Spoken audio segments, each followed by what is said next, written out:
अस्सलाम वालेकुम, मैं हूं अली आसिफ और आप देख रहे हैं सब न्यूज़। आज का व्लॉग खासा अहम है मौजूदा सूरत हाल के तनाजुर में, और टॉपिक है पाकिस्तानी इस्टेब्लिशमेंट। इस्टेब्लिशमेंट क्या है, कोई इदारा है, कौन लोग चलाते हैं इसे, इसकी हदूद क़यूद क्या हैं, सियासत में ये कितनी मुदाखलत कर सकते हैं। आज की वीडियो में इसके मुतल्लिक़ तफसीली मालूमात फराहम करूँगा। मालूमात में इजाफे के लिए एंड तक मुकम्मल वीडियो देखें। सब चीजें एस्टेब्लिशमेंट मैनेज कर रही थी। एस्टेब्लिशमेंट जो है ना वो नवाज शरीफ को लेके आई है। हमारा एस्टेब्लिशमेंट को डिवाइड किया है, एस्टेब्लिशमेंट के नंबर ब्लॉक कर दिए हैं। वो हमारी एस्टेब्लिशमेंट है, ये एस्टेब्लिशमेंट ने करवा दिया है। पाकिस्तान में तकरीबन हर शख्स बिलखसूस मैदान सियासत और कूचाए सहाफ़त से मुंसलिक अहबाब ना सिर्फ ये कि इस्टेब्लिशमेंट का लफ्ज़ रोज़ाना कई बार अपनी तहरीरों तकरीरों में इस्तेमाल करते हैं, बल्कि अक्सर व बेशतर इस्टेब्लिशमेंट पर खूब तनकीद भी करते हैं। लेकिन बहुत सारे हजरात इस इस्लाह के सही मफ़हूम और बुनियादी खदोखाल से नावाकिफ़ होते हैं। हमारा मुशाहिदा है कि इस्टेब्लिशमेंट से हमारे यहाँ बिलअमूम फ़ौजी हाकमियत मुराद ली जाती है। हालांकि फ़ौज इस्टेब्लिशमेंट की एक बुनियादी इकाई ज़रूर है, लेकिन सिर्फ अकेले फ़ौज पर पूरे इस्टेब्लिशमेंट का इतलाक़ शायद दुरुस्त ना हो। इस्टेब्लिशमेंट दरअसल रियासत की इस गैर इलानिया मुनज़्ज़म और ताकतवर बुनियादी इकाई का नाम है, जो तादाद के लिहाज से अक़लियत में होती है, लेकिन रियासती निज़ाम पर असर अंगेज़ी और हुकूमती अमूर में फ़ैसला साजी के वसी तरीन इख्तियारात के बायस अक्सरियत पर भारी बल्कि हावी होती है। सवाल ये पैदा होता है कि आखिर ये फ़ैसला कुन ताकत और सियासतदानों के लिए नाकाबिल तस्खीर क़ुव्वत आखिर है क्या। रूह का नाम हम सब ने सुना है, लेकिन आज तक किसी जी रूह ने रूह की शक्ल सूरत नहीं देखी। ये पूरे वजूद का हिस्सा होते हुए भी नज़र नहीं आती।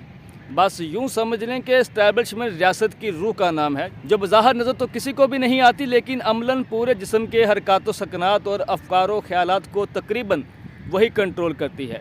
कहा जाता है कि रूह तैयब हो तो इंसान शरीफ और रूह खबीस हो तो इंसान शरीर होता है। बिल्कुल इसी तरह इस्टेब्लिशमेंट शरीफ हो तो रियासती इंतज़ाम मजबूत, और इस्टेब्लिशमेंट शरीर हो तो रियासती निज़ाम नाकाम होता है। दर्द का एहसास हर इंसान को होता है, लेकिन दर्द का वजूद किसी को आज तक नज़र नहीं आया। दर्द हमदर्दी में भी होता है और दर्द इंतकाम का भी होता है। अव्वल ज़िक्र इंसानियत की हमायत का रूहानी जज्बा है, और दूसरा इंसानी से बगावत का शैतानी हरबा है। हमदर्दी मुस्बत अमल है और इंतकाम मनफी रद्द अमल का नाम है। गोया किसी भी रियासत में इस्टेब्लिशमेंट की मिसाल रूह और दर्द की है। इस्टेब्लिशमेंट रियासत की रूह रवां भी है और रियासत के लिए दर्द सर भी। हम सब बखूबी जानते हैं कि किसी जमहूरी रियासत के तीन अहम और बुनियादी सतून होते हैं, मुकन्ना, अदलिया और इंतज़ामिया। अगरचे जदीद जमहूरी रियासतों में अपनी हमागीर फ़आलियत और आलमगीर असरात के बायस बाज़ हजरात मीडिया को भी रियासत का चौथा सतून करार देते हैं। बहरहाल बुनियादी सतून तीन ही हैं। अलबत्ता चौथे सतून यानी सहाफ़त की अहमियत से भी इनकार मुमकिन नहीं। रियासत के इन तीन बुनियादी सतूनों में से हर सतून का अपना एक अलग और मखसूस दायरा कार है। मुकन्ना से मुराद पार्लियामेंट यानी सेनेट और कौमी असम्बली है। मुकन्ना का काम कानून साजी है। अदलिया से मुराद सुप्रीम कोर्ट और उसकी मातहत अदालतें हैं।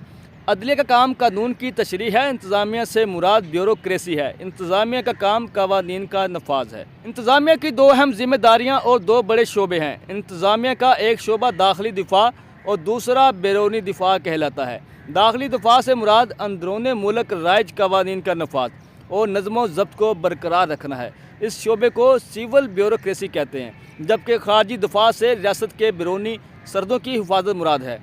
इस शोबे को मिलिट्री ब्यूरोक्रेसी का नाम दिया जाता है। मिलिट्री ब्यूरोक्रेसी में बर्री फ़ौज, बहरी फ़ौज, फ़ज़ाई फ़ौज और तमाम खुफिया इदारे शामिल हैं। इस सिविल और मिलिट्री ब्यूरोक्रेसी के मजमूए का नाम इस्टेब्लिशमेंट है। उर्दू में इस्टेब्लिशमेंट का लफ्ज़ इस्तक़रार व इस्तेहकाम और इंतज़ाम व इंसराम के मानी में इस्तेमाल होता है। बुनियादी तौर पर इस्टेब्लिशमेंट का काम मैनेजमेंट है, लेकिन हमारे यहाँ इस्टेब्लिशमेंट ने जजमेंट का फरीज़ा संभाल रखा है। उनको रियासती इंतज़ाम संभालना चाहिए था, लेकिन वो सियासी निज़ाम संभालने की फ़िक्र में है। असूली तौर पर रियासत में डेमोक्रेसी और ब्यूरोक्रेसी को एक दूसरे का मुआवन होना चाहिए, लेकिन बदकिस्मती से यहाँ दोनों निज़ाम एक दूसरे के मद्दे मुकाबल बने हुए हैं। डेमोक्रेसी की इस्तिलाह यूनानी अल्फाज डेमोस और क्रेटिया से माखूज़ है, जिसमें डेमोस यानी अवाम, जबकि क्रेटिया का मतलब हुकूमत और इक़्तिदार के हैं, यानी लोगों की हुकूमत या अवाम का इक़्तिदार। अवाम की राय से मुंतखब हुकूमत को डेमोक्रेसी कहते हैं। डेमोक्रेसी या जमहूरियत की सबसे मुअर्रफ तारीफ़ इब्राहम लिंकन ने की थी। یعنی عوام کی حکومت، عوام کے ذریعے عوام کے مفاد کے لیے۔ اس تعریف کی روح سے یہ سول بالادستی کا نام ہے۔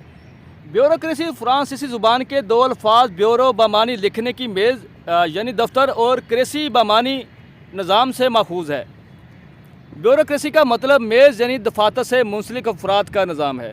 گویا بیوروکریسی سے مراد دفتری حکومت ہے۔ بیوروکریسی کا اطلاق سرکاری طور پر منتخب شدہ ایک ایسی عاملہ یا انتظامیہ پر ہوتا ہے جس کا کام ضابطہ پرستی کے باعث طوالت آمیز ہو۔ اردو میں اسے نوکر شاہی کہتے ہیں۔ اس اصطلاح کی ابتدا 18ویں صدی میں فرانس سے ہوئی، جب بعض افراد کو نوابانہ خطابات دے کر باقاعدہ سرکاری عہدوں پر فائز کیا گیا۔ نپولین بوناپارٹ کے دور حکومت میں سرکاری محکموں کو بیورو اور حکومتی عہدے داروں کو بیوروکریٹ کہتے تھے۔ یورپ میں عموماً اس اصطلاح سے ضابطہ پرست آفیسروں کا وہ ٹولہ مراد ہوتا ہے جو ریاست کا وفادار اور سیاسی طور پر غیر جانبدار ہوتا ہے۔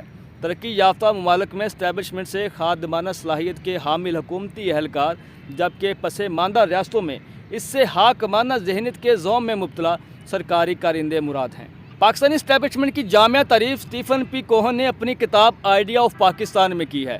کوہن کے مطابق پاکستان کی یہ انصرامی قوت دراصل درمیانی راستے کے نظریے پر قائم ہے اور اس کو غیر روایتی سیاسی نظام کے تحت چلایا جاتا ہے، جس کا حصہ فوج، سول سروس، عدلیہ کے کلیدی اراکین اور دوسرے کلیدی اور اہمیت کے حامل سیاسی و غیر سیاسی افراد ہیں۔ پاکستان کی سیاست اور اقتدار کی جنگ میں اسٹیبلشمنٹ ہمیشہ اہم کردار ادا کیا ہے۔ اسٹیبلشمنٹ کیا ہے، وہ کیوں ملک میں حقیقی اور آزادانہ جمہوریت کو پھلتا پھولتا نہیں دیکھنا چاہتی، اس کی دوسری وجہ جاننے کے لیے اسٹیفن پی کوہن کی کتاب میں بیان کردہ تعریف پاکستان کی پاور پولیٹکس کے تناظر میں اس کے حقیقی کردار کی عکاسی کرتی ہے۔ وطن عزیز میں اسٹیبلشمنٹ کا لفظ سننے سے وسیع اختیارات، بے پناہ مراعات اور استبدادیت و حاکمانہ ذہنیت کے حامل ایک ایسے گروہ کا تصور ذہن میں ابھرتا ہے جو ہر قانون سے بالاتر اور عملاً ملکی سیاست میں ملوث ہو۔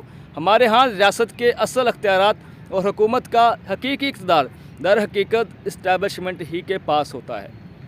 وہ جس کو چاہیں ہیرو بنا دیں اور جس کو چاہیں زیرو، چاہیں تو منتخب وزیر اعظم کو بے دست و پا کر دیں اور چاہیں تو باہر سے برآمد کر کے وزیر اعظم منتخب کرا دیں۔